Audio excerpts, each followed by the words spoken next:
Hey everyone, I'm Josh Parrish, and I'm going to read you a short prose poemy essay that I wrote about a friend of mine. It's titled Call for New Poems, and you can find this essay in the fall 2020 issue of Apple in the Dark at appleinthedark.com. Hope you enjoy it.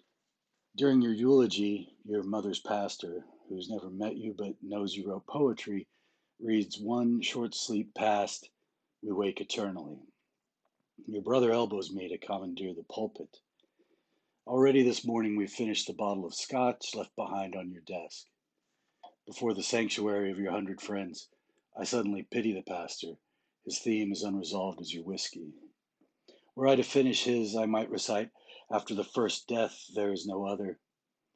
But I instead tell the story of you in your red flannel bathrobe in the rain, splitting our landlord's wood for your half of rent. Then I return to the plank seat of the pew. Always they say I wish I'd this or that. I wish for someone to write poems about that Canadian teen whose OCD drowned him each day in hundreds of hand washings, fathoms of baths. At last he put a pea-sized bullet in his head, but survived, though a lead flake remained uncollected by surgeons in his left frontal lobe. It was a quirk in some synaptic levee. When he woke, his skin finally felt clean, uninjured besides. Can you fathom? Never showered again, I suppose. Or the man from the Bronx who tried beating addiction at the end of a rope. In the minutes before he was found and cut down, his hippocampus was starved of just enough air in just the right cells to render a retrograde amnesia, causing him to forget he'd been an addict at all. He lived afterward clean and was otherwise hardly affected. Phone numbers were tricky, and now he was oddly left-handed.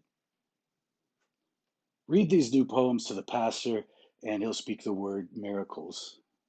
Read them to the surgeons, and they'll say sequelae, medical Latin for permanent conditions caused by temporary trauma. Read them to us. We're back in that house in the woods that we shared for a winter. You again in your red flannel robe. It's past supper at the card table used for our meals, chipped jelly jars of cheap wine in our hands. You never quite cleanly shaved, gray already at 30. Would you wonder, as I do, how it feels waking into an extra life? Perhaps something like deeply and finally forgiving a longtime abuser, or the first cautious step after pulling a splinter of glass from your heel.